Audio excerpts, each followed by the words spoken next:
Hello everyone, welcome to How To Videos. You might have seen QR codes while using UPI applications like Google Pay or PhonePe. Do you know that you can create a QR code using Google Chrome?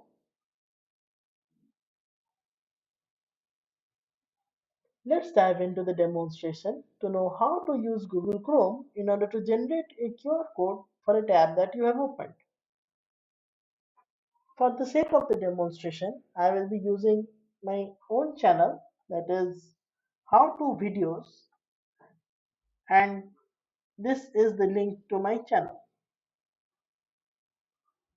I would request you to follow the bigger triangle, the bigger cursor, in order to follow up with the demonstration. The bigger arrow. Now you can go to these three dots and go to cast, save and share.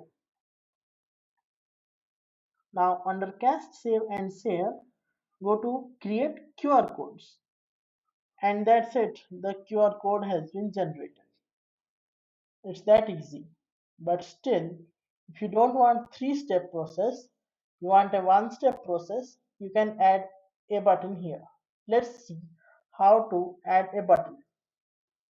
In order to add a button to generate QR code, go to these three, not three dots, go to this customize Chrome button here. Now you will get such an interface. Just scroll down and go to toolbars. Now under toolbars, you will see under the section that named as tools and actions, you will see an option to create QR code. Just turn on this one. Now you can create a QR code using this button. You can save the QR code either by copying or by downloading to your local machine. Hope you find this video helpful. Please share, like and subscribe to my channel for more videos. Thank you for watching.